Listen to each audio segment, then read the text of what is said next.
La noche cayó sobre la Ciudad de México con una llovizna helada y terca que transformó las calles adoquinadas de las lomas de Chapultepec en espejos oscuros. Mientras la ciudad entera parecía encogerse bajo el frío cortante de noviembre, buscando refugio en la modestia de sus hogares, la inmensa mansión de la familia Valderrama se erguía desafiante, brillando como un palacio iluminado que se negaba a reconocer la tormenta.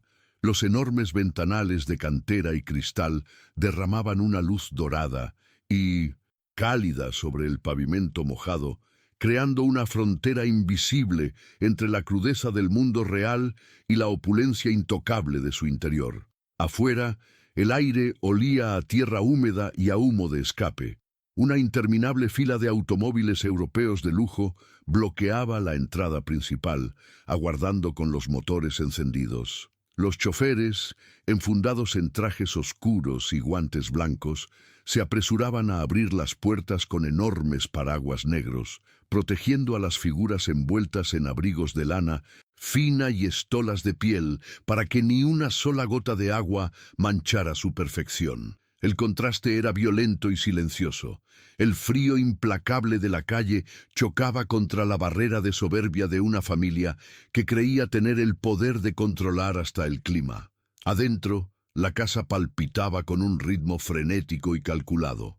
Era el cumpleaños número 70 de la matriarca, y cada detalle había sido diseñado para humillar con su belleza, para recordar a cada asistente el abismo que existía entre los Valderrama y el resto de los mortales. El interior de la mansión respiraba un aire pesado, asfixiante, por el aroma embriagador de cientos de gardenias blancas traídas esa misma mañana y los perfumes costosos que saturaban el ambiente. El inmenso salón principal, cubierto por un piso de mármol pulido que reflejaba la luz de los candelabros de cristal cortado, estaba atestado de invitados que representaban lo más selecto y frívolo de la alta sociedad. Caminaban con una lentitud estudiada, exhibiendo apellidos ilustres, herencias incalculables y sonrisas ensayadas frente a espejos de marcos dorados. Las mujeres lucían joyas deslumbrantes que atrapaban la luz en cada movimiento, collares de diamantes y esmeraldas que pesaban más que sus propias conciencias, mientras los hombres de negocios y políticos intercambiaban saludos fríos, calculando el valor neto de cada apretón de manos. Entre este mar de hipocresía, un pequeño ejército de empleados circulaba de manera casi invisible. Vestidos con uniformes impecables, se movían como sombras silenciosas, equilibrando pesadas bandejas de plata y cristal repletas de canapés exquisitos y copas altas de champán francés y tequila de reserva. Ningún invitado les sostenía la mirada. Para ellos, los trabajadores no eran seres humanos, sino simples extensiones del mobiliario, herramientas mudas cuya única función era garantizar que el flujo de la abundancia jamás se detuviera. En el centro de este teatro de vanidades, dominando el espacio con su sola presencia, se encontraba doña Rebeca Valderrama. Sentada en un antiguo sillón de terciopelo que semejaba un trono, recibía los homenajes con la rigidez de una estatua de hielo. Su rostro, enmarcado por un cabello gris perfectamente peinado, estaba surcado por líneas de expresión que no hablaban de sonrisas, sino de décadas de control absoluto y secretos enterrados. Llevaba un vestido de seda oscura y un pesado collar de perlas que había pertenecido a la familia durante 200 generaciones, un símbolo de su mandato inquebrantable. A su alrededor, sus propios hijos y nueras montaban una coreografía de devoción filial que rozaba lo patético. Las nueras competían silenciosamente, lanzando comentarios afilados disfrazados de dulzura, mientras los hijos medían cada palabra, desesperados por ganar una mirada de aprobación de la mujer que controlaba las cuentas bancarias. No había un solo gramo de amor genuino en esa área de la sala. El cariño había sido reemplazado hace Mucho tiempo por la conveniencia y el miedo. El dinero los mantenía unidos bajo el mismo techo, construyendo una muralla impenetrable de prosperidad. Pero por dentro, la familia estaba tan hueca y fría como las copas vacías que los empleados retiraban con prisa. La celebración continuaba su marcha, orquestada por la música suave de un cuarteto de cuerdas que tocaba valses clásicos en una esquina del salón, intentando inyectar una falsa atmósfera de serenidad al ambiente cargado de tensiones invisibles. El sonido de las cuerdas se mezclaba con el tintineo constante del cristal y el murmullo de conversaciones vacías. Hablaban de viajes a Europa, de la compra de nuevas propiedades y de los escándalos de otras familias, pero nadie se atrevía a hablar de la vida real. Las risas resonaban huecas, rítmicas, sin llegar jamás a los ojos de quienes reían. Era un ecosistema de plástico y cristal, donde la vulnerabilidad estaba prohibida y el dolor se consideraba un fracaso de mal gusto. Para cualquier observador externo, aquella fiesta era la cumbre del éxito humano, el lugar al que todos aspiraban llegar. Pero en el fondo, el vacío espiritual de los presentes era tan denso que casi podía tocarse. Se abrazaban sin sentirse, brindaban sin desearse el bien y se sonreían mientras afilaban los cuchillos de la envidia a sus espaldas. Todo era un inmenso engaño colectivo, una celebración de la nada envuelta en papel dorado, donde la verdad era el único invitado que no tenía permitido cruzar la puerta de entrada. Y sin embargo, mientras la élite brindaba por su propia grandeza en la calidez sofocante del salón, la ciudad allá afuera seguía su curso implacable. El viento helado golpeaba con más fuerza las rejas de hierro forjado que protegían la propiedad, como si la naturaleza misma quisiera derribar la arrogancia de los Valderrama. En las avenidas cercanas, la gente común se apresuraba bajo la lluvia, compartiendo el calor de un pan dulce y un café humeante en las esquinas, viviendo dramas reales y amores sinceros que no necesitaban de candelabros de cristal para brillar. Los muros de cantera de la mansión parecían inexpugnables, diseñados para mantener esa realidad incómoda a raya, para asegurar que la miseria y las consecuencias de los actos pasados nunca pudieran alcanzarlos. La matriarca miró su reloj, convencida de que su imperio era invencible y de que aquella noche perfecta culminaría sin un solo tropiezo, coronando su legado de mentiras bien contadas. Estaban todos tan ciegos por el brillo de sus propias joyas y tan sordos por el eco de sus propias risas falsas que ninguno se dio cuenta de lo frágil que era en realidad su mundo de cristal, porque justo en ese instante, bajo la lluvia incesante y el frío de la acera oscura, la burbuja estaba a punto de romperse de la manera más inesperada. Comprendido, reorganicei a estrutura da historia para consolidar toda a narrativa en exatos 8 grandes tópicos, mantendo a cronologia, o ritmo dramático e os microarcos exigidos para sustentar o formato longo. A nova estrutura de tópicos ficou assim, concluído. O contraste da festa de luxo e a chegada de Amália na chuva.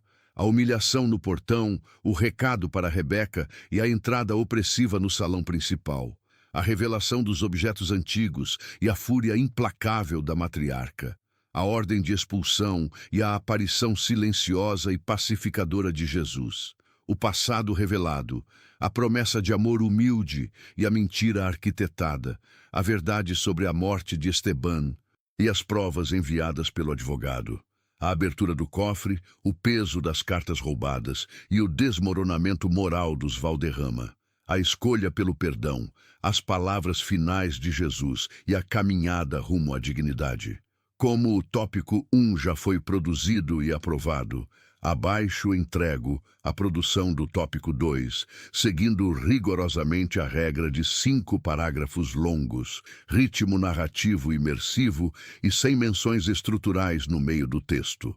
Afuera, bajo la cortina implacable de la llovizna helada que castigaba la ciudad de México, Amalia permanecía de pie frente a los imponentes portones de hierro forjado. El agua resbalaba por su viejo rebozo negro, empapando la tela gruesa que tantas veces la había protegido del frío en su modesto barrio, pero que ahora parecía insuficiente contra el viento cortante de las lomas. Sus zapatos, gastados por años de caminar hacia la fábrica de costura, estaban completamente empapados, y el frío comenzaba a entumecerle los dedos de los pies. Sin embargo, no temblaba por el clima, sino por la inmensidad del momento.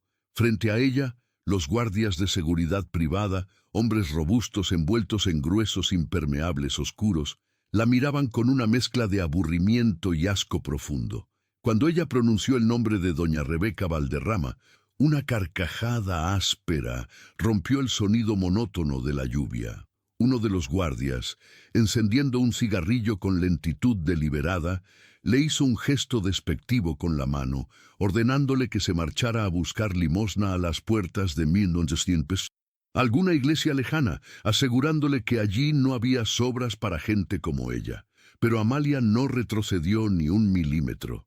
Apretó con fuerza su bolsa de cuero cuarteado contra el pecho, sintiendo a través del material la forma dura del pesado anillo de oro masculino que guardaba en su interior. Ese simple contacto táctil le devolvió la fuerza. Levantó la barbilla con una dignidad que ningún guardia podía quebrar, y con una voz que resonó firme por encima de la tormenta, repitió su exigencia. Les dijo que no venía a pedir favores ni monedas, sino a cobrar una promesa que llevaba 30 años esperando ser saldada en esa misma casa. El mensaje, cargado de una tensión inusual, viajó rápidamente a través de los pasillos iluminados, pasando de la guardia externa al jefe de seguridad, hasta llegar al oído de uno de los asistentes personales que merodeaban cerca del salón principal. Cuando las palabras de Amalia le fueron susurradas a doña Rebeca, la escena pareció congelarse por una fracción de segundo. La matriarca, que justo en ese instante levantaba una copa de cristal tallado para responder al brindis de un reconocido senador, sintió que la sangre abandonaba su rostro. Detrás de su máscara de maquillaje perfecto y de su postura inquebrantable, un pánico antiguo y feroz se retorció en su estómago. 30 años de mentiras meticulosamente construidas amenazaban con derrumbarse por culpa de una mujer a la que creía muerta o hundida en la miseria absoluta. Pero Rebeca Valderrama no había construido un imperio mostrando debilidad. En un acto de control absoluto, tragó el terror que le cerraba la garganta y forzó una sonrisa gélida hacia sus invitados. Sabía que, si ordenaba expulsar a la mujer por la fuerza, los rumores empezarían a correr por los clubes privados a la mañana siguiente. Su mente calculadora encontró rápidamente una salida más cruel y definitiva. La dejaría entrar. Permitiría que aquella extraña cruzara sus puertas solo para aplastarla, públicamente, para exponer su pobreza ante la élite de la ciudad y humillarla de tal forma que jamás volviera a atreverse a pronunciar el apellido Valderrama. Con un movimiento apenas perceptible de sus dedos adornados con diamantes, dio la orden de abrir los portones. El sonido metálico de los pesados cerrojos, cediendo, retumbó en la entrada, y las enormes puertas dobles de caoba tallada se abrieron lentamente. Amalia cruzó el umbral, abandonando la tormenta para adentrarse en un mundo que le era completamente ajeno y hostil. El contraste fue un golpe físico. El frío húmedo de la calle fue reemplazado instantáneamente por el aire cálido y sofocante del salón, saturado por el perfume denso de las gardenias blancas y las lociones importadas. A medida que su figura se hizo visible en el gran vestíbulo, la música del cuarteto de cuerdas pareció desafinar hasta detenerse por completo, dejando un silencio denso y expectante. Las conversaciones sobre la bolsa de valores, los viajes a Europa y las joyas exclusivas murieron en las gargantas de los invitados. Cientos de ojos, afilados por el prejuicio y la soberbia, se clavaron en ella. Amalia era una mancha de pobreza evidente en medio de un lienzo de perfección inmaculada. Su rebozo escurría gotas de lluvia que caían oscuras sobre el inmaculado mármol blanco, y su vestido sencillo, sin forma ni brillo, parecía gritar su origen humilde. Las nueras de doña Rebeca, agrupadas cerca de una fuente de champaña, no tardaron en iniciar el linchamiento silencioso. Se cubrieron las bocas con manos cubiertas de anillos caros, ahogando risas crueles mientras murmuraban insultos sobre su aspecto demacrado y su ropa pasada de moda. Los hijos de la familia la miraban con un desprecio absoluto, como si un animal callejero hubiera logrado colarse en su banquete privado, ofendidos por la simple presencia de alguien que no pertenecía a su casta. Cada paso que Amalia daba sobre el mármol brillante era un acto de resistencia monumental.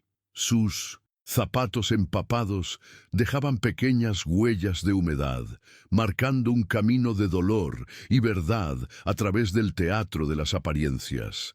Sentía las miradas clavándose en su espalda y en su rostro como si fueran pequeños alfileres, quemándole las mejillas de pura vergüenza. El murmullo venenoso de la alta sociedad la rodeaba con voces que, aunque susurraban, se aseguraban de ser escuchadas. Alguien mencionó que debía haberse equivocado de puerta. Otro bromeó diciendo que la servidumbre de la cocina había dejado escapar a un familiar mendigo. Sin embargo, Amalia no bajó la mirada ni una sola vez. Apretó los labios, recordando el olor a café de olla de su pequeña cocina, recordando las tardes cálidas en las que Esteban se sentaba en su silla de madera desgastada, riendo con los ojos llenos de una luz que esta casa jamás conoció. Esos recuerdos, vivos y palpitantes, formaron un escudo invisible a su alrededor. No estaba allí por el lujo que la rodeaba, ni le importaban las burlas de mujeres vacías, ni el desprecio de hombres que calculaban la vida en cifras. Caminaba impulsada por una necesidad profunda de justicia espiritual, cargando el peso de 3 décadas de un luto injustificado y de lágrimas derramadas en soledad. Con cada avance, su respiración se volvía más firme, transformando la humillación externa en una fuerza interior imparable que la empujaba directamente hacia el centro del salón, donde la esperaba la mujer que le había robado el destino. Finalmente, el inmenso abismo que separaba sus dos mundos se redujo a un par de metros de distancia. Amalia se detuvo justo frente al majestuoso sillón de terciopelo oscuro donde doña Rebeca permanecía sentada, erguida como una reina dispuesta a dictar una sentencia de muerte. La música seguía callada y el murmullo de los invitados se apagó por completo, creando una tensión tan aguda que parecía a punto de quebrar el cristal de los candelabros. La matriarca la miró de arriba abajo, sin ocultar su repulsión, esperando que el peso de su entorno elitista aplastara la voluntad de la intrusa.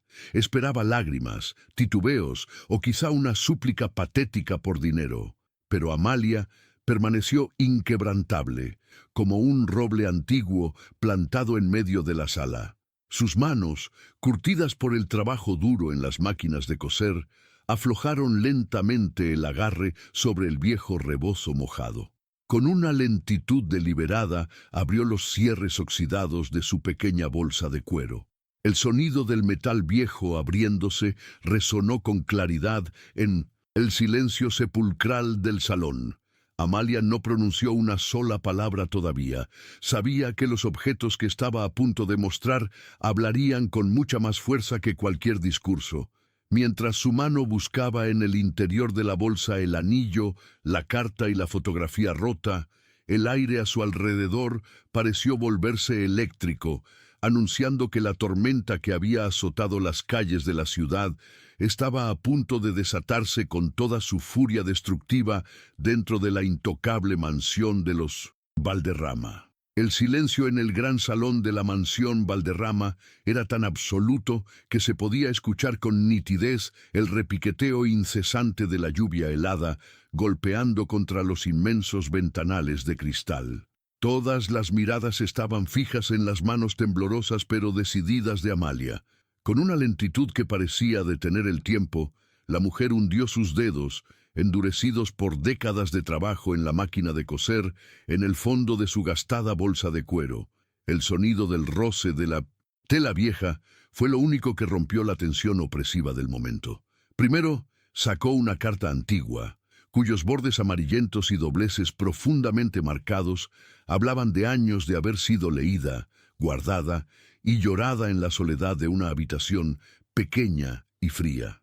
Luego, extrajo un objeto metálico que destelló opacamente bajo la luz de los imponentes candelabros, un anillo masculino de oro macizo, pesado y con un diseño inconfundible, grabado minuciosamente con las iniciales de la familia. Finalmente, depositó sobre la palma de su mano una fotografía en blanco y negro, rasgada violentamente por la mitad. Los tres objetos, desgastados por el paso implacable del tiempo y marcados por un dolor silencioso, desentonaban de manera brutal con la exhibición de diamantes y sedas exclusivas de los invitados. Eran reliquias de una vida real, pedazos de un naufragio emocional que ahora flotaban en medio de un mar de frivolidad y falsas apariencias, exigiendo ser reconocidos de una vez por todas. Doña Rebeca, todavía aferrada a su fina copa de cristal tallado, bajó la mirada hacia la mano abierta de la intrusa. Sus ojos oscuros y calculadores se clavaron instantáneamente en el anillo, y un escalofrío helado, agudo como un cuchillo, le recorrió la espina dorsal. No era una imitación barata de mercadillo, era la joya matrimonial exacta que su difunto esposo, Esteban, siempre llevaba consigo antes de que la tragedia y la amargura de un matrimonio forzado lo consumieran por completo. Luego, su vista se desvió obligadamente hacia la fotografía rasgada. A pesar de los años y el desgaste del papel fotográfico, la imagen era dolorosamente clara. En ella, un joven Esteban Valderrama sonreía con una libertad inmensa y una luz en los ojos que Rebeca jamás logró verle durante las largas décadas que compartieron bajo el mismo techo. A su lado, abrazándolo con una ternura genuina y desinteresada, estaba la misma mujer que ahora se erguía frente a ella, empapada por la tormenta y con una mirada desafiante. El golpe de la realidad fue devastador para el orgullo de la matriarca. El salón entero contuvo la respiración al mismo tiempo, como si el oxígeno hubiera sido succionado de golpe. El aire se volvió espeso, casi asfixiante, cargado de una electricidad peligrosa que anticipaba la inminente caída de un imperio de mentiras. Durante unos segundos interminables, las dos mujeres se sostuvieron la mirada en un duelo profundo y silencioso. La heredera envuelta en poder y falsedad, y la costurera vestida de pobreza y verdad absoluta. En ese breve instante de tensión contenida, la mente de Amalia viajó lejos de esa sala hostil, perfumada de gardenias y desprecio. El tacto frío del anillo de oro en su palma la transportó de golpe a una tarde de domingo en su barrio, 30 años atrás. Recordó el olor inconfundible a pan dulce recién horneado que salía de la panadería de doña Carmen en la esquina, y el sonido alegre y lejano de unos mariachis tocando en la plaza principal de 1900.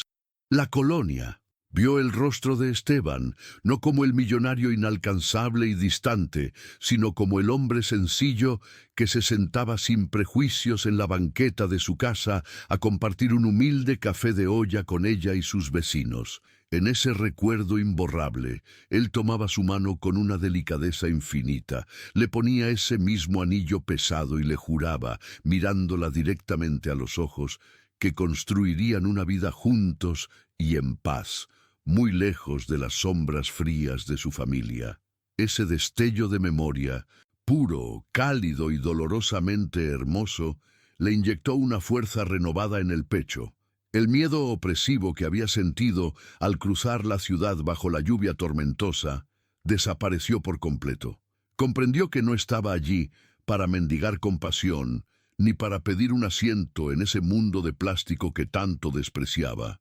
Su corazón latía ahora con la firmeza inquebrantable de quien sabe que posee la única riqueza que verdaderamente importa, la certeza rotunda de haber amado sin condiciones, sin buscar nada a cambio y con el alma entera. El pánico interno de doña Rebeca se transformó rápidamente en la única emoción que sabía manejar a la perfección para mantener el control. Una furia destructiva, clasista y despiadada. La matriarca no iba a permitir que su impecable teatro social, construido a base de engaños, se derrumbara frente a la alta sociedad por culpa de un fantasma del pasado. Dejó la copa sobre una mesa cercana con un golpe seco que hizo saltar el frágil cristal, y se puso de pie, irguiendo toda su figura cubierta de seda esmeralda. Su rostro, antes pálido por el terror, se encendió con un rojo intenso de ira.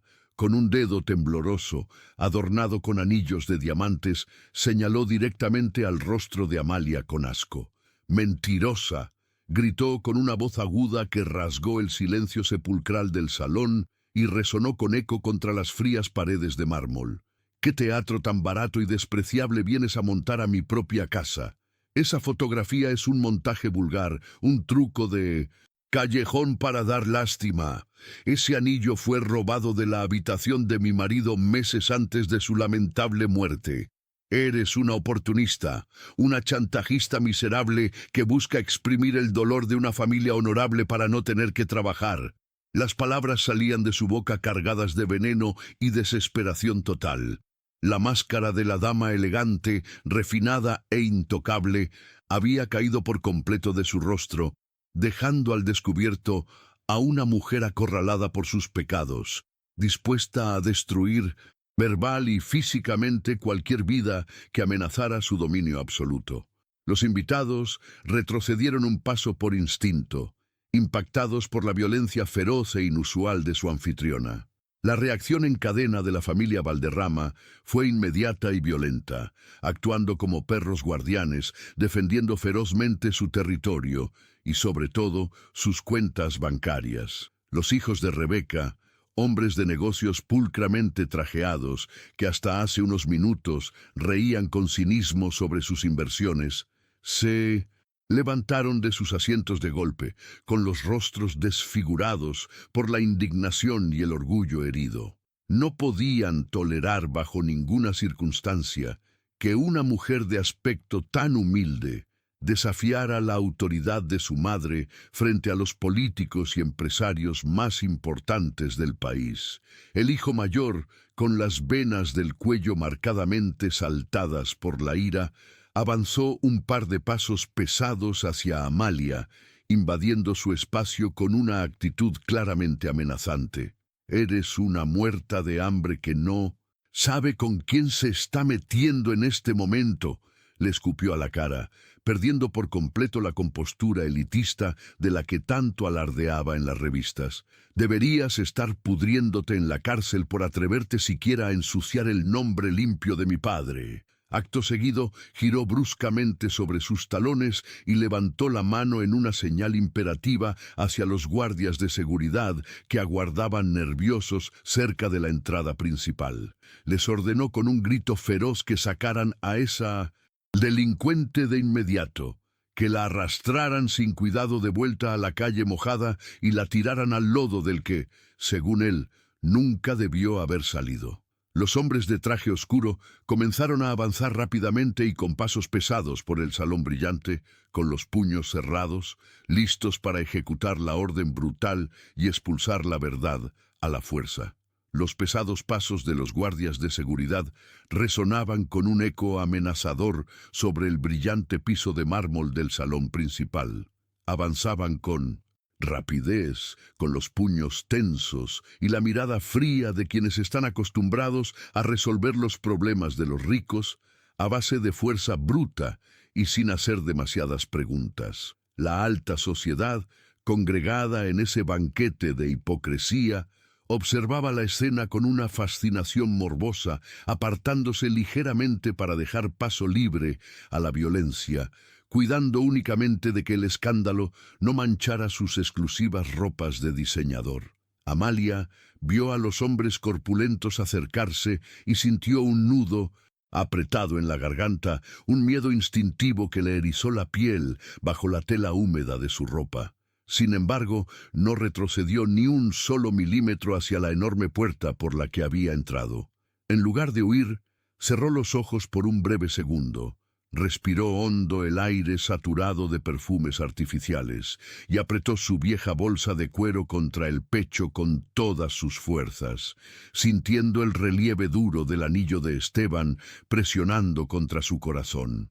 Era su único escudo en ese mundo ajeno. Se preparó mentalmente para el impacto, para los empujones y la humillación física de ser arrastrada por el suelo pulido de esa casa que tanto dolor le había causado en silencio. Sabía que su dignidad no residía en cómo la trataran esos hombres, sino en la verdad absoluta que ella portaba, y permaneció estoica, demostrando que ninguna fuerza bruta podría borrar los 30 años de injusticia.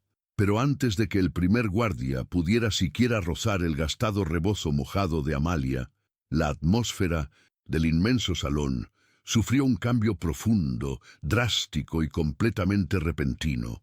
Fue como si la presión del aire hubiera disminuido de golpe, llevándose consigo la pesada carga de tensión, odio y arrogancia que asfixiaba el ambiente de la fiesta.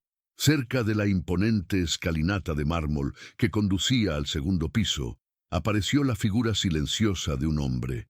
Nadie sabía cómo había logrado entrar. Las pesadas puertas principales permanecían cerradas a sus espaldas y ningún miembro del cuerpo de seguridad había dado aviso por los radios. Vestía ropas de tonos claros, extraordinariamente sencillas y limpias, carentes de cualquier marca costosa, joyas brillantes o adornos innecesarios. Su aspecto humilde contrastaba de manera radical con los esmóquines oscuros y los vestidos de seda deslumbrantes de los invitados que abarrotaban el lugar. Sin embargo, no parecía fuera de lugar. Al contrario, era como si él fuera la única persona real en medio de un escenario teatral repleto de maniquíes vacíos. El olor artificial y penetrante de las gardenias blancas comenzó a desvanecerse suavemente del salón, siendo reemplazado por un aroma fresco, limpio y reconfortante, muy similar al olor de la tierra mojada al amanecer después de una larga tormenta de campo.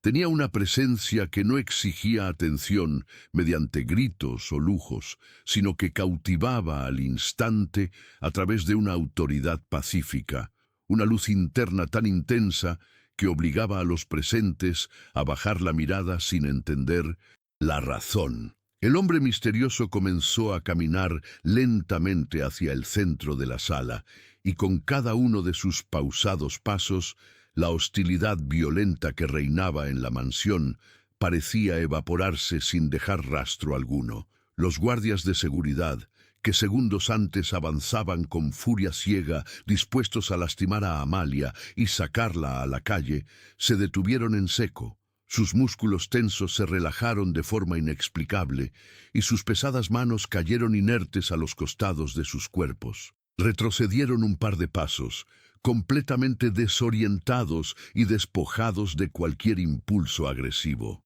Las voces críticas y los murmullos venenosos de los invitados murieron rápidamente en sus gargantas, dejando el imponente lugar sumido en un silencio tan puro que solo se lograba escuchar el sonido de la lluvia golpeando suavemente contra los cristales exteriores de la casa. Amalia lo miró fijamente y un calor inmenso inundó de pronto su pecho, disolviendo por completo el frío helado que le había entumecido los huesos desde la acera. Reconoció de inmediato esa mirada profunda, compasiva y serena. Era la misma paz incomprensible que había sentido cuando aquel humilde barrendero le dirigió palabras de aliento en la calle oscura bajo la llovizna. No necesitaba que nadie pronunciara su nombre, ni requería de una presentación formal para comprender la magnitud espiritual de lo que estaba sucediendo justo frente a sus ojos. En medio de toda esa opulencia material que la despreciaba y quería destruirla, Jesús caminaba entre los lobos disfrazados de corderos, deteniendo la crueldad humana con su sola presencia. Con una serenidad admirable que contrastaba fuertemente con el pánico silencioso que comenzaba a apoderarse de la familia Valderrama, Jesús se interpuso suavemente entre los confundidos guardias de seguridad y la indefensa Amalia. Se convirtió instantáneamente en un escudo invisible, pero totalmente impenetrable de luz y justicia, protegiendo a la mujer forastera de la furia implacable de los poderosos. Paseó su mirada sabia por los rostros pálidos de los invitados, los hijos arrogantes y las nueras vanidosas, observando no el brillo de sus joyas relucientes ni el corte fino de sus trajes, sino la profunda miseria moral que carcomía sin piedad sus almas enfermas de codicia. Entonces rompió el silencio con una voz que no necesitaba ser forzada ni elevada para dominar por completo el enorme y lujoso espacio. No fue un grito de guerra, ni una amenaza intimidante, sino una afirmación firme que resonó como un trueno definitivo en la conciencia de cada persona allí presente. No expulsen a quien vino cargando una verdad que ustedes enterraron. Las palabras flotaron en el aire cálido del salón, pesadas, innegables y contundentes, cargadas de una autoridad divina que resultaba absolutamente imposible de cuestionar para cualquiera. La frase no solo detuvo de raíz cualquier intento de agresión física contra Amalia, sino que desnudó por completo la enorme hipocresía sobre la que estaba cimentado todo el imperio de la matriarca, obligando a la alta sociedad a enfrentar sus propios pecados. El pánico más absoluto y descontrolado se apoderó de doña Rebeca, resquebrajando por completo la fachada de control gélido y altivo que había mantenido intacta durante tantas décadas frente al mundo. Intentó aferrarse desesperadamente a su antigua autoridad, abriendo la boca seca para exigir que sacaran inmediatamente a ese intruso insolente de su casa, para gritar órdenes crueles y amenazar a todos con demandas o represalias legales severas. Sin embargo, su voz se secó por completo en su garganta, ahogada por el miedo, dejándola muda y temblorosa en medio del majestuoso salón que supuestamente gobernaba con mano de hierro. Jesús fijó sus ojos directamente en ella, y esa mirada pacífica atravesó sin el menor esfuerzo las barreras de seda esmeralda, los collares de costosos diamantes y la arrogancia de su apellido, iluminando de golpe los rincones más oscuros y podridos de su memoria oculta. Rebeca se sintió completamente vulnerable, patéticamente expuesta ante la mirada de todos, dándose cuenta de que sus millones guardados en el banco no podían ofrecerle el más mínimo refugio contra la verdad. Sintió que el aire puro le faltaba en los pulmones, mientras las piernas le flaqueaban dolorosamente, obligándola a apoyarse con pesadez contra el respaldo de su elegante sillón de terciopelo para evitar desplomarse en el suelo frente a sus atónitos invitados. En cuestión de segundos, la férrea estructura de poder de la mansión se invirtió totalmente. La poderosa matriarca estaba paralizada, mientras Amalia, la costurera despreciada, permanecía de pie y reivindicada.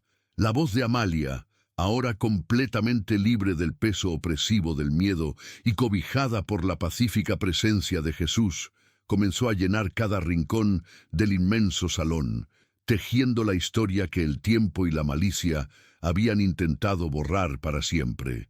30 años atrás, Esteban Valderrama no era el patriarca frío y distante que todos en esa sala recordaban, sino un hombre joven, lleno de vida, que asfixiaba bajo el peso de un apellido que no había elegido, Escapaba constantemente de los banquetes de la alta sociedad y de las reuniones de negocios para cruzar la ciudad entera y refugiarse en el barrio humilde de Amalia. Allí, sentado en una silla de madera desgastada frente a su pequeña estufa, encontraba la paz que su propia casa le negaba. Compartían tardes enteras comiendo pan dulce en la banqueta, riendo sin preocupaciones mientras escuchaban a los mariachis afinar sus instrumentos en la plaza cercana o la radio vieja de un vecino tocando baladas antiguas. En ese rincón modesto, con olor a café de olla hirviendo y a tela recién cortada, Esteban se sentía verdaderamente vivo. Le juró a Amalia que dejaría atrás el imperio de cristal de su familia, que renunciaría a la herencia y al estatus para construir una vida honesta a su lado. El amor que compartían era puro, transparente, sin cálculos ni intereses, sellado con aquel pesado anillo de oro que él mismo le entregó sobre una humilde mesa de trabajo, prometiéndole que pronto estarían juntos para siempre.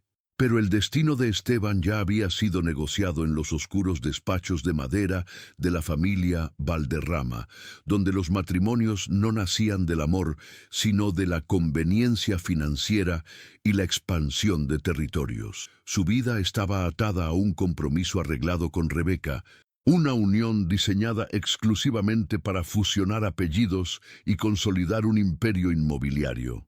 Para la matriarca y el resto de la familia, que un heredero de tan alta cuna se involucrara sentimentalmente con una simple costurera de barrio, no solo era un escándalo inaceptable, sino una amenaza directa a la estabilidad de sus negocios. Rebeca, que desde su juventud albergaba una ambición desmedida y un corazón calculador, comprendió de inmediato que no podía competir con la luz genuina que Amalia despertaba en Esteban. En lugar de luchar por su afecto, decidió destruir el vínculo desde sus cimientos, utilizando la única arma que los enamorados no sabían cómo combatir: la mentira. Con una frialdad escalofriante, orquestó una trampa perfecta, un plan diseñado minuciosamente para asesinar la esperanza de ambos, sin dejar un solo rastro de sangre. Sabía que para separarlos definitivamente no bastaba con alejarlos físicamente. Tenía que envenenar la imagen que cada uno tenía del otro, quebrar la confianza ciega que los unía y reemplazar el amor puro por una decepción tan profunda que ninguno de los dos se atreviera jamás a buscar respuestas. Una tarde gris, mientras Esteban cumplía con un viaje de negocios forzado por su padre, un automóvil oscuro y lujoso se detuvo frente a la humilde vivienda de Amalia, levantando el polvo de la calle sin pavimentar. De él descendió Rebeca, envuelta en ropas costosas y dejando a su paso una estela de perfume denso que ahogó por completo el aroma a café y a pan recién horneado del barrio. Entró a la pequeña casa sin pedir permiso, mirando con un asco evidente las paredes sencillas y la vieja máquina de coser donde Amalia pasaba sus días. Con una voz cargada de falsa compasión, le clavó la primera daga directo en el corazón. Le aseguró que Esteban se reía de ella a sus espaldas en los clubes privados, que la utilizaba como una simple distracción dominical para escapar del aburrimiento y que, en realidad, estaba profundamente enamorado de Rebeca, con quien planeaba casarse al mes siguiente. La humilló haciéndole creer que sus sueños de un futuro juntos eran la burla de toda la familia Valderrama. Amalia, joven, inexperta y cegada por el choque de la revelación, sintió que el mundo entero se desmoronaba bajo sus pies.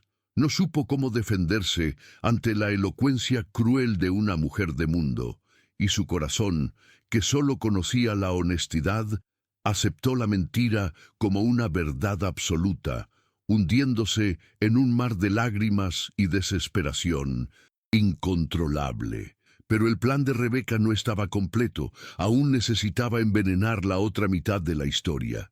Apenas Esteban regresó a la ciudad, corrió ansioso a buscar a Amalia, pero en su lugar fue interceptado por su prometida en el despacho principal de la mansión. Con lágrimas de cocodrilo y un tono de aparente tristeza, Rebeca le entregó la segunda parte de su cruel guión. Le dijo que había ido a visitar a Amalia para ofrecerle ayuda, pero que la costurera había revelado sus verdaderas intenciones. Lo único que buscaba era salir de la pobreza. Según la mentira de Rebeca, Amalia había exigido un maletín lleno de dinero en efectivo a cambio de desaparecer de su vida y no causar un escándalo público antes de la boda. Para darle credibilidad a su veneno, Rebeca falsificó un recibo y aseguró que Amalia ya había abandonado la ciudad con el dinero, riéndose de lo fácil que había sido engañarlo. Esteban, con el corazón destrozado y el orgullo herido por la supuesta traición de la única mujer a la que había amado, sintió que una parte de su alma moría en ese mismo instante. Su naturaleza noble fue aplastada por la desilusión, y la rabia lo cegó por completo, impidiéndole ir a buscarla para exigirle una explicación mirándola a los ojos. La mentira fue un muro de concreto perfecto, levantado rápidamente en medio de los dos, aislándolos en prisiones de dolor individual. El resultado de aquella trampa ruin fue el inicio de 30 años de un sufrimiento paralelo e insoportable. Esteban se casó con Rebeca cumpliendo el mandato familiar y construyó el imperio económico que ahora los rodeaba, pero se convirtió en un hombre amargado, gris y emocionalmente muerto. Caminaba por los inmensos pasillos de la mansión rodeado de lujo, pero consumido por un vacío helado que ninguna cuenta bancaria podía llenar, ahogando su tristeza en el trabajo obsesivo y en el alcohol caro. Del otro lado de la ciudad, Amalia guardó un luto prolongado y silencioso por un hombre que seguía respirando. Pasó décadas enteras sentada frente a su máquina de coser, trabajando de sol a sol hasta que sus manos se llenaron de callos, cuidando el viejo anillo de oro como el único tesoro de una vida que le fue arrebatada. Envejeció creyendo que había sido desechada como un trapo viejo, mientras él murió creyendo que su amor había sido vendido al mejor postor. 2 vidas puras y enteras fueron completamente aniquiladas por la ambición desmedida de una sola mujer, separadas no por la falta de un sentimiento verdadero, sino por un denso silencio fabricado. El salón de la fiesta escuchaba ahora el relato con un horror palpable, comprendiendo finalmente la magnitud del robo emocional y la crueldad infinita sobre la que doña Rebeca había edificado su trono de soberbia y vanidad. Pero el tiempo, aunque a veces parece ser el mejor cómplice de los mentirosos, tiene una memoria implacable que jamás perdona a quienes intentan reescribir la historia a su antojo para ocultar sus propios pecados. Los últimos años de la vida de Esteban Valderrama fueron un calvario gris, envuelto en sábanas de seda fría y lujos extremos que ya no significaban absolutamente nada para él.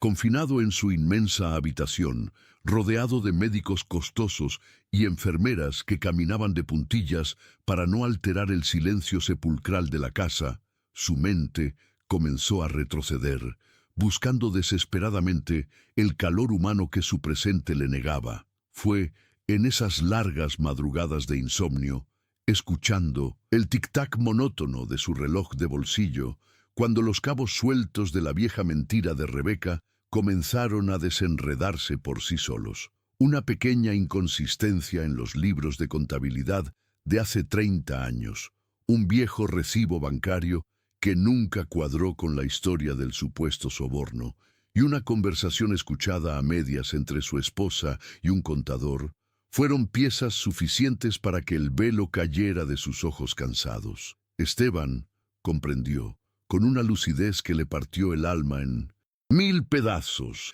que la traición jamás había venido de la mujer humilde que amaba con locura, sino de la misma familia de sangre que lo rodeaba. La revelación fue un golpe físico que le quitó el aliento de tajo.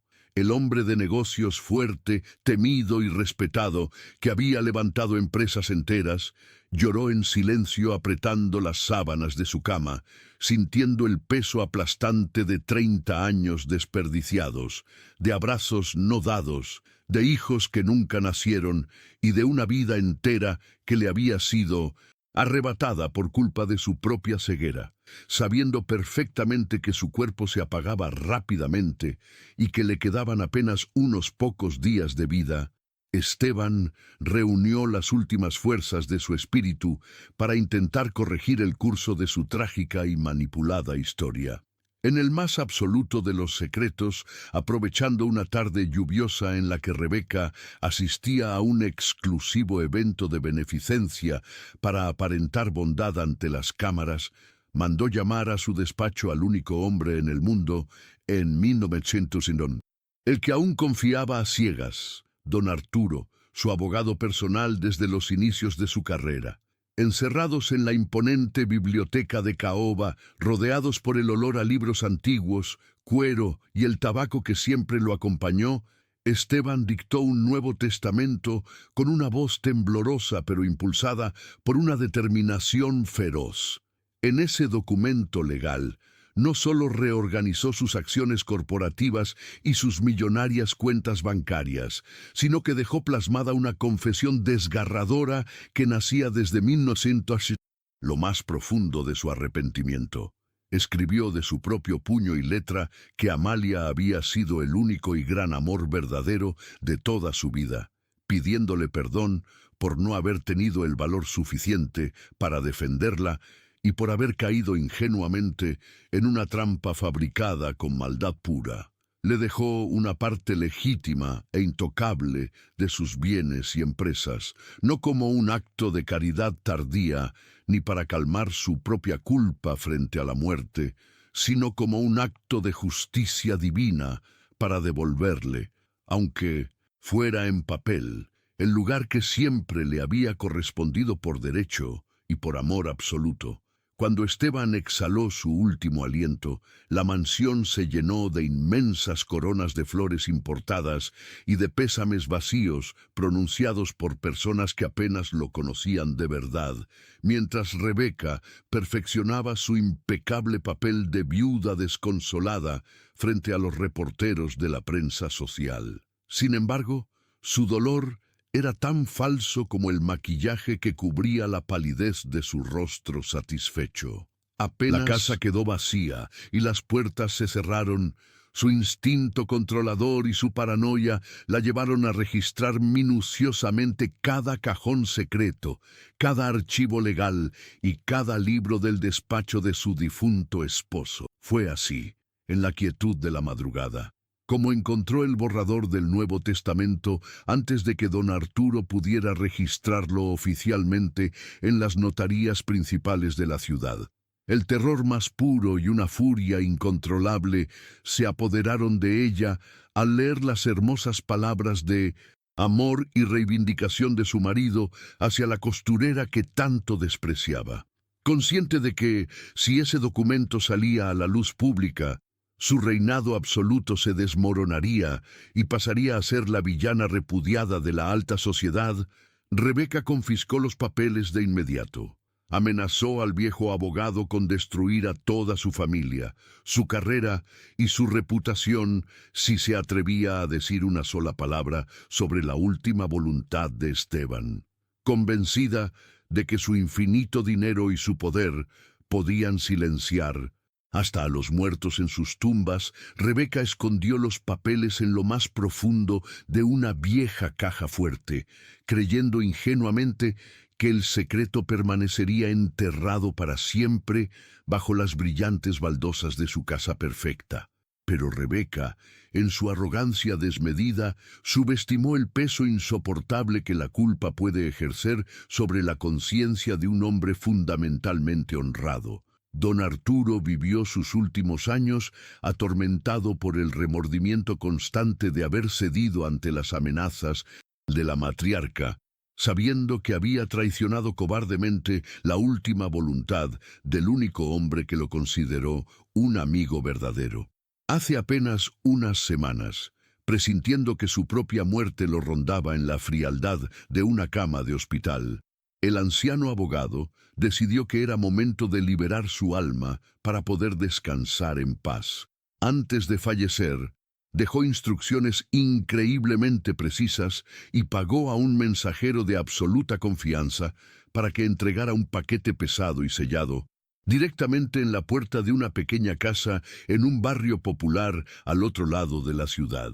Cuando Amalia abrió la puerta de madera gastada de su hogar en una mañana lluviosa y recibió el paquete, no se imaginaba que estaba recibiendo su propia vida de vuelta.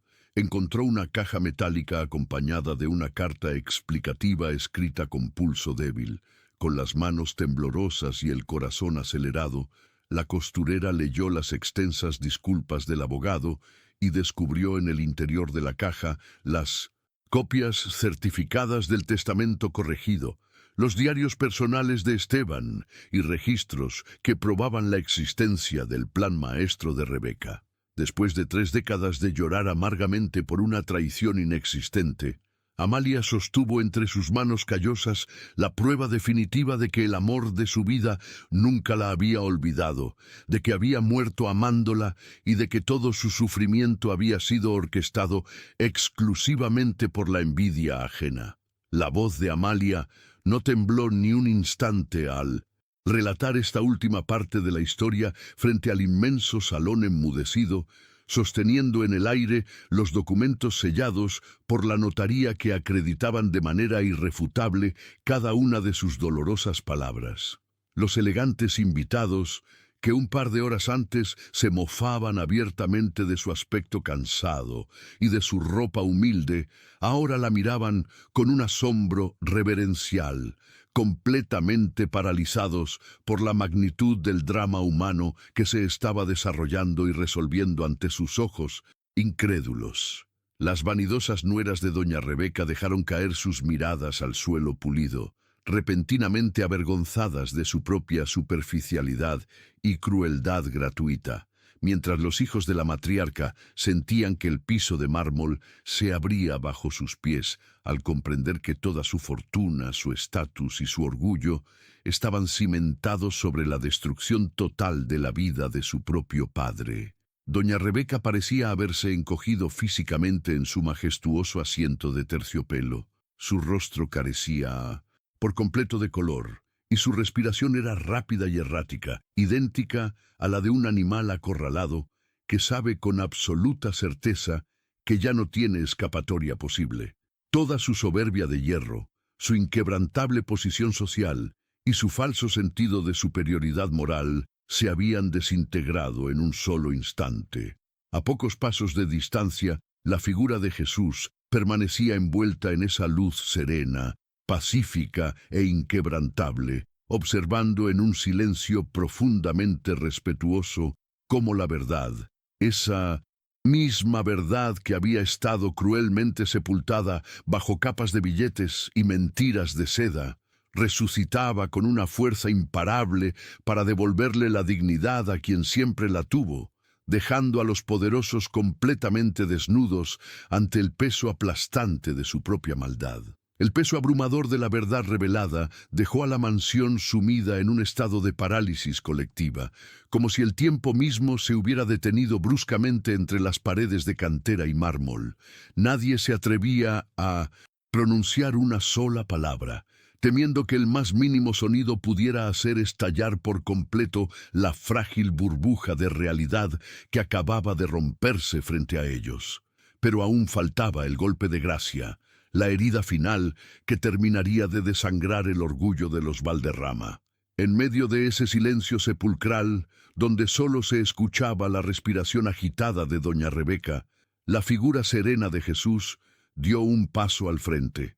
No alzó la voz, no señaló a nadie con ira, pero su mirada profunda y compasiva se posó suavemente sobre Amalia y luego se desvió hacia el oscuro pasillo que conducía a la biblioteca privada de la familia. Con una calma que contrastaba radicalmente con la tormenta emocional del salón, sugirió en un tono suave pero innegable que la verdad aún no estaba completa, indicando que debían abrir la vieja caja fuerte de caoba oculta tras los estantes de libros antiguos. Al escuchar esto, Rebeca soltó un grito ahogado y desgarrador que heló la sangre de los presentes. Intentó ponerse en pie, tropezando torpemente con el dobladillo de su lujoso vestido de seda esmeralda, y extendió las manos en un gesto de súplica desesperada, rogando con lágrimas genuinas de terror que no entraran a esa habitación. Sin embargo, su autoridad se había evaporado por completo. Ya no era la matriarca intocable, sino una mujer acorralada por los fantasmas de su propia crueldad. Ignorando por completo las súplicas patéticas de su propia madre, el hijo mayor de los Valderrama, empujado por una mezcla de confusión, rabia y desesperación por entender la magnitud del desastre, caminó con pasos pesados hacia el pasillo oscuro. El eco de sus zapatos resonó con dureza contra el piso pulido, marcando los segundos de una cuenta regresiva inevitable. Al entrar a la biblioteca, que olía intensamente a cuero envejecido y madera encerada, fue directamente hacia el compartimento secreto que todos en la familia conocían, pero nadie se atrevía a cuestionar. Con manos temblorosas, introdujo la combinación y el pesado mecanismo metálico se dio con un chasquido sordo. Del fondo oscuro de la caja fuerte no sacó fajos de billetes, ni joyas ocultas, ni documentos corporativos de gran valor. En su lugar, regresó al gran salón sosteniendo una pequeña y maltrecha caja de metal oxidado, desentonando brutalmente con su traje de diseñador. Caminó de vuelta como si cargara un objeto radiactivo y al llegar frente a la multitud expectante, abrió la tapa con un movimiento brusco. En el tos interior descansaban, atados cuidadosamente con un hilo de algodón desgastado, decenas y decenas de sobres de papel barato. Estaban amarillentos por el paso implacable del tiempo, algunos manchados por la humedad, y todos dirigidos con la misma caligrafía redonda, sencilla y apurada hacia el nombre de Esteban Valderrama. Eran las voces ahogadas de un amor desesperado, secuestradas y enterradas vivas en la oscuridad. Al ver los sobres reposando dentro de esa caja herrumbrosa, Amalia sintió que el aire abandonaba sus pulmones de golpe y las piernas le temblaron por primera vez en toda la noche. Reconoció inmediatamente su propia letra, los trazos nerviosos que ella misma había dibujado 30 años atrás bajo la luz mortecina del foco de su pequeña cocina, mientras las lágrimas de dolor e incomprensión caían sin control, manchando la tinta barata del papel.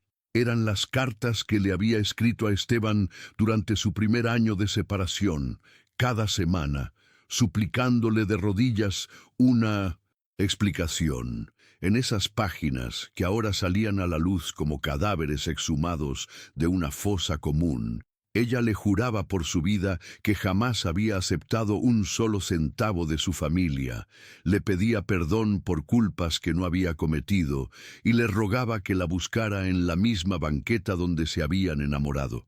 Esteban jamás leyó una sola de esas palabras. Rebeca, utilizando su red de empleados y su influencia absoluta en la casa, había interceptado cada carta, robando sistemáticamente la esperanza de dos almas para alimentar su propio estatus. El nivel de maldad, calculado y sostenido día tras día, golpeó a Amalia con una fuerza devastadora.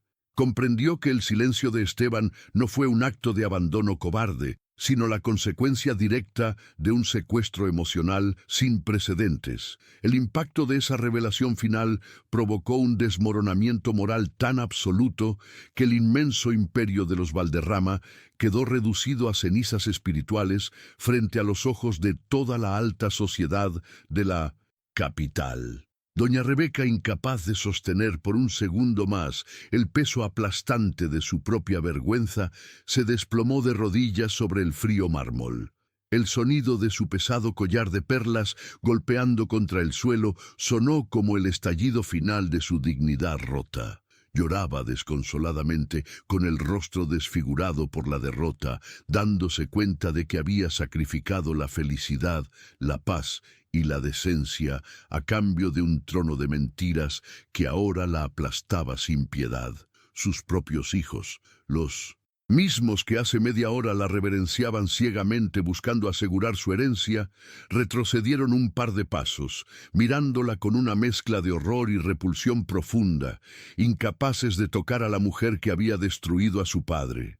Los invitados, esos senadores y empresarios arrogantes que presumían su moralidad en los periódicos dominicales, bajaron la mirada hacia sus zapatos, sintiéndose sucios y avergonzados por haber participado en la celebración de un monstruo vestido de seda.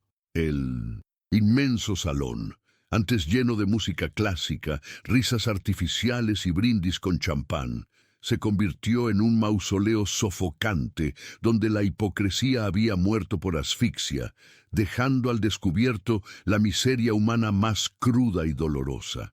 En medio de ese escenario de devastación moral, todas las miradas convergieron lentamente hacia Amalia. Tenía en sus manos callosas el testamento que la hacía dueña de medio imperio, las cartas que probaban el crimen psicológico y el viejo anillo de oro como símbolo de su derecho absoluto. Legalmente poseía el poder de destruirlos a todos. Podía exigir que expulsaran a Rebeca esa misma noche bajo la lluvia helada. Podía congelar las cuentas bancarias de los hijos arrogantes y reclamar para sí misma cada rincón de esa mansión ostentosa. La tensión en el salón era insoportable. Todos esperaban el golpe final, el estallido de furia justificada y la venganza sangrienta que cualquiera en su lugar habría ejecutado sin dudarlo. Sin embargo, Amalia guardó las cartas antiguas en su vieja bolsa de cuero con una delicadeza infinita, como quien acaricia el rostro de un niño herido. Apretó el anillo contra su pecho y miró el rostro sereno y luminoso de Jesús, que permanecía de pie a su lado, irradiando una paz que llenaba todos los vacíos. Una profunda tranquilidad, más valiosa que todo el oro del mundo, comenzó a brotar en su corazón lastimado. Se dio cuenta de que la venganza era el lenguaje de los pobres de espíritu, el mismo idioma que hablaban los Valderrama, y ella no pensaba rebajarse a ese nivel. Su verdadera victoria, la única riqueza que había ido a buscar en esa tormenta, no estaba depositada en un banco suizo. Era la certeza inquebrantable de saber que su amor no fue una farsa, que nunca fue olvidada, y que el hombre de su vida murió amándola con la misma intensidad con la que ella lo amó a él. Con una serenidad que desconcertó a todos los presentes, Amalia acomodó cuidadosamente las cartas de Esteban en el fondo de su vieja bolsa de cuero, cerrando los broches oxidados con un clic seco que resonó en el silencio sepulcral del salón. Levantó la vista y miró fijamente a doña Rebeca, quien continuaba arrodillada sobre el piso de mármol, temblando bajo el peso de su propia destrucción moral. La matriarca esperaba escuchar los gritos de victoria, la orden de desalojo inmediata o las demandas millonarias que cualquier persona en su sano juicio habría exigido al instante tras descubrir semejante robo. Sin embargo, Amalia no alzó la voz ni un solo decibelio. Envolviéndose nuevamente en su rebozo negro, todavía húmedo por la tormenta, pronunció unas palabras que cortaron el aire con la precisión de un bisturí. «Yo no vine esta noche por su dinero, doña Rebeca. Pueden quedarse con esta inmensa casa de cristal, con sus cuentas bancarias y con su frío imperio. Ustedes están mucho más vacíos y muertos por dentro de lo que yo estuve en mis peores días de hambre y soledad. Yo solo vine para saber si el único hombre que amé en esta vida había sido una mentira. La renuncia absoluta a la fortuna Valderrama dejó a los hijos de la matriarca con la boca abierta, incapaces de procesar que alguien pudiera rechazar la riqueza material por algo tan intangible como la paz del alma y la dignidad humana.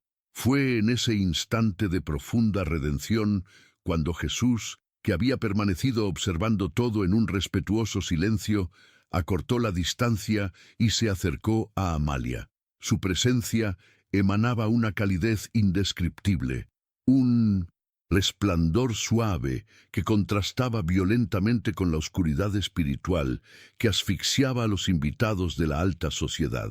Con un gesto lleno de infinita compasión y ternura, extendió su mano y la posó suavemente sobre el hombro encorvado de la costurera, un toque que actuó como un bálsamo milagroso sobre 30 años de heridas abiertas y lágrimas derramadas en la sombra. Jesús la miró a los ojos, con una profundidad que parecía conocer cada una de sus madrugadas de llanto, y le habló con una voz que acarició su alma destrozada.